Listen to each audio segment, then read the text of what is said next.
ഫിലിപ്പ്യ ലേഖനം 4-ാം 13-ാമത്തെ വാക്യം. എന്നെ ശക്തനാക്കുന്നവൻ മുഖാന്തരം ഞാൻ സകലത്തിനും മതിയാകുന്നു. അപ്പോസ്തലനായ പൗലോസിൻ്റെ ഒരു വാക്കാണിത്. എനിക്കും ഇത് തന്നെ പറയാൻ കഴിയും. ജീവസന്ദേശം 2000 എപ്പിസോഡാണ് ഇന്ന്. ദൈവത്തിൻ്റെ വലിയ കൃപയാണ് അതിന് നിദാനം. കർത്താവ് നമ്മെ ശക്തിപ്പെടുത്തിയാൽ നമുക്കെന്തും സാധിക്കും. കർത്താവിൻ്റെ കൃപയില്ലെങ്കിൽ നമുക്കൊന്നും കഴിയില്ല. ഇംഗ്ലീഷ് ബൈബിളിൽ ആ വാക്യം വായിക്കുകയാണെങ്കിൽ I can do all things the one who strengtheneth me എന്നാണ്. എനിക്കെല്ലാം ചെയ്യാൻ സാധിക്കും.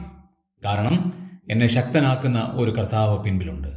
നമ്മുടെ ദൗർബല്യങ്ങളിൽ, നമ്മുടെ വേദനകളിൽ, നമ്മുടെ ദുഃഖങ്ങളിൽ, മാനസിക പ്രയാസങ്ങളിൽ, തളർച്ചകളിൽ നമുക്ക് ബലം നൽകിയ ഒരു കർത്താവാണ്.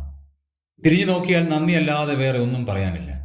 അതുകൊണ്ട് പൗലോസ് പറഞ്ഞതുപോലെ നമുക്ക് ധൈര്യമായി നമ്മുടെ ആത്മീയ ജീവിതത്തിൽ ഇപ്രകാരം പറയാം: എന്നെ ശക്തനാക്കുന്നവൻ മുഖാന്തരം എനിക്ക് സകലവും മതിയാകുന്നു. ആ സകലവും മതിയാകുന്ന ദൈവത്തിൽ ഞാൻ കൂടുതലായി ആശ്രയിക്കുന്നു. എൻ്റെ ശക്തി അവിടുത്തെ ബലമാണ്. അവിടുത്തെ ബലമാണ് എൻ്റെ ശക്തി. ഇതല്ലാതെ എനിക്ക് വേറെ ഒന്നും അവകാശപ്പെടാനായിട്ടില്ല.